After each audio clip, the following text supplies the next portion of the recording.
Stop 3 in Minnesota ended up being more of a failure. The Astros dropped 2 out of 3 games to Minnesota, capping off a 10-game road trip in which they went 6-4 over 10 games. Not too bad, but honestly, a record that I would not be terribly pleased with. We've got a lot to talk about in this series recap amidst this big storm that's hitting us in about 12 hours ish from now. So let's get to it.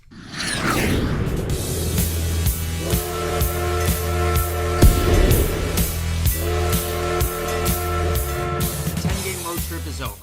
The Astros went 6-4 across 10 games, a record that I'm not terribly happy with. Certainly won't be happy with it given the ending of this. But the final 2 games of this series in Minnesota certainly proved how fatigued we were for 10 games with no off days in the mix. But let's break down this series. But before we do that, real quick, let's dive into a quick injury update on Jake Bloss. He had a very successful rehab start for AAA Sugar Land this past Saturday, and it appears that if all goes likely, the Astros have actually not announced a starter for Game 3 of their series against the Miami Marlins on Thursday. So my guess is that he might start that game. I really hope he will because, otherwise we would have to go to a bullpen game. But yeah, we'll see. As far as rest of updates go, I don't really have much on Kyle Tucker or some other guys as far as I'm aware. But Kyle Tucker did get named to the reserves on the reserves team for the AL All-Stars, which is certainly nice, but due to his leg injury, he won't be playing, so he may just sit on the sidelines. And unfortunately, Ronel Blanco, despite some rumors of him being a possible candidate to be an All-Star, he is not going to be going to the All-Star game. Personally, I think that's just bullshit. He just got totally snubbed. He is playing on an all-star caliber level, and I'm shocked that he's not going to be going there. So, unfortunately, the Astros will only have 2 all-stars in Arlington, Texas this year, which, I guess that's okay. It's better than nothing. But, 2 starters, again, I'm happy with that any day. But let's go ahead and break down the series. So, starting off in this first game, this was a super big slugfest. But the ending of this game, again, was just like Game 1 of that Baltimore series a couple weeks ago. The Astros had gotten their scoring started in the second inning with Yonier Diaz and John Singleton each reaching to start the inning, Diaz drawing a walk and Singleton hitting a line drive single. Pena then followed with a single of his own to score Diaz from second, 1-0 Astros. And then, unfortunately, Jake Meyers and Loperfido would both strike out for 2 outs, but those aren't the only ones the Astros would score in this inning, with Cesar Salazar, who has been a very solid pickup for the Astros, coming up from AAA Sugar Land to replace Caratini on the roster. And Caratini should be back pretty soon, hopefully after the All-Star break, but, again, we'll see. But he would end up hitting a line drive single to make it 2-0 Astros, and then Jose Altuve padded that lead with a single of his own. Though, unfortunately, that lead would not last as who pitched in this game? I don't remember. Oh, Sean Dubin. This was a bullpen game for the Astros. Sean Dubin, who was getting the start in this game, had allowed 2 runs to the Twins for them to get within 1. And then Jose Miranda, who went on a 12 AB hit streak, which tied a major league record. During this streak, one of those hits he had hit in this game was a home run, which tied the game at 3 at that point. And then the Twins would go on to take the lead in the next inning with an RBI double by also Jose Miranda, of course. The Astros would end up snapping that streak in this game, but he would end up continuing it in I think Game 3 of this series. I don't know if he even played. Or no, he did. Never mind. He tied that record in Game 2 of this series. He didn't tie it in Game 1. But going into the 6th inning, the Astros would have an answer as Jeremy Pena. This was let me look at the box square. This was the second of 3 RBIs that he would get in this game. He would end up hitting another RBI single to knot the game at 4. And then later this inning, Joey Loperfido would then hit a line drive base hit that just hit the chalk along at the right field foul line and then bounced into the seats for a ground rule double. With 2 men in scoring position, that scored them both to make it 6-4 Astros. And unfortunately, that's all they would score in this inning. And going into the 7th, the Astros padded onto that lead with an RBI double by Jake Meyers, but the Twins would get that run back in the bottom half of in the 7th inning with a Max Kepler single. It was a 2-run game going into the top of the 8th inning. The Astros would then score 6 more runs over the final 2 innings, capped off by a 3-1 blast by Alex Bregman, and that was the dagger in this game.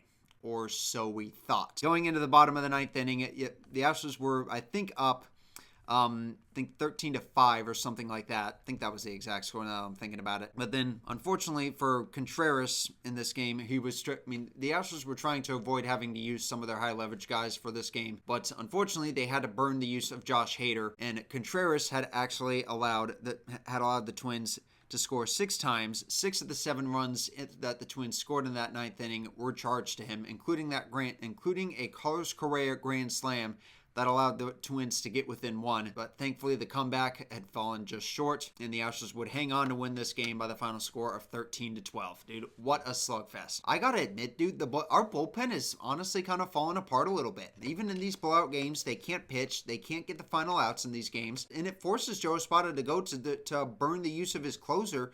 I mean, admittedly, he didn't need to throw that many pitches, but at the same time, dude, you went into the bottom of the ninth inning not having to use your closer, and you had to use him anyway. We just don't exactly have the pitching for these late game scenarios. I mean, maybe it certainly is the reason why we had gotten off to such a slow start. I mean, we're picking it up now.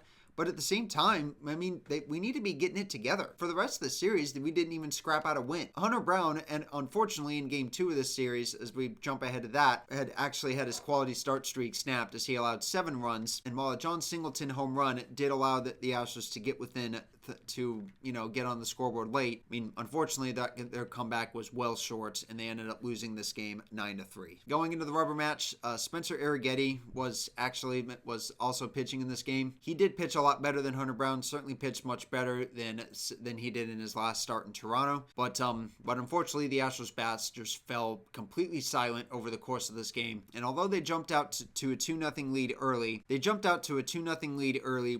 by a sac fly by Cesar Salazar, and then also an RBI single by Jose Altuve. That would be all the runs that the Astros would get in this inning and also over the course of this game. And then Christian Vasquez would end up hitting an RBI single in the bottom of the second inning to get the Twins within 1. That would be all the ones that they would score in this inning. But, I mean, as I kind of look at this, again, it just seems that every time the Astros score, the opponent always has an answer, usually in the bottom half of the next inning. The lead we build can hardly even last for more than half an inning. I don't know what our problem is here, but again, it's something we need to be picking up. And then in the bottom of the 4th inning, Christian Vasquez, by the way, he was responsible for all 3 of the Twins' runs that they had scored in this game, including the game winner in the bottom of the 9th inning. The Twins, I think, had a runner on third base with only 1 out.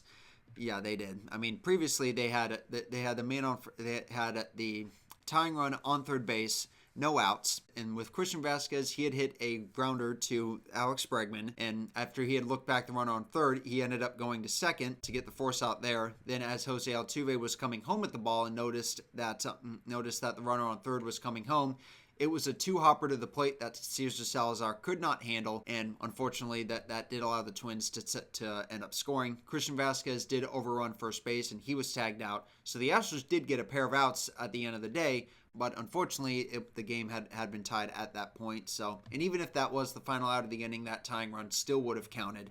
And then that would be the score going into the bottom of the 9th inning when Christian Vasquez had hit the game-winning home run on a pitch that Josh Hader just threw right down the middle. Josh Hader is honestly falling apart a little bit this season. He has allowed that is his 8th home run that he has allowed in 39 innings pitched this season, which is just shy of 2 home runs per 9 innings, up from .48 that he threw all of last season. Obviously, we're humans. They're going to be struggling a bit. And granted, most of his struggles had come at the beginning of the season when the Astros were struggling as a team anyway. But even during this recent stretch, he has been snake bit by the home run ball. He gave up one in Toronto earlier on this road trip. Overall, this was a tough series for the Astros. I mean, obviously, going into the series finale, the team seemed definitely really fatigued from this 10-game road trip with no off days. It also did not help that Yordan Alvarez, who had gotten hit by a pitch the day before in the game 2 of the series and was out of the lineup for the series finale, and also Kyle Tucker was still dealing with his leg injury. It did not help that neither of those guys were not in the lineup for this game.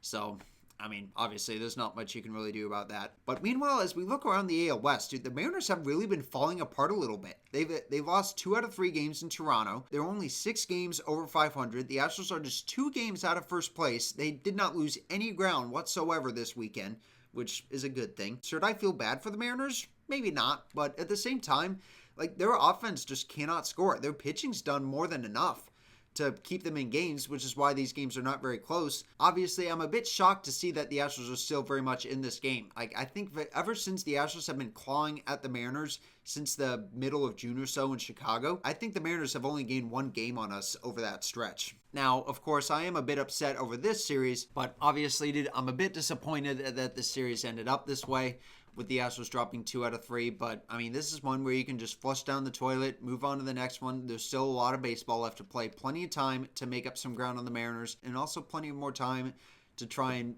make some moves at the trade deadline. There are some first baseman candidates out there I've been seeing on Twitter that the Astros are heavily interested in. So, I mean, we'll see if any of them prove to be good pickups for us or not. But anyway, guys, that's going to wrap it up for this video. Hopefully you guys are staying safe out there with Hurricane Beryl looming on the way.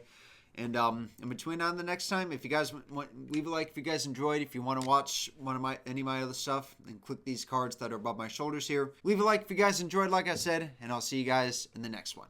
Stay safe out there. Go Stros.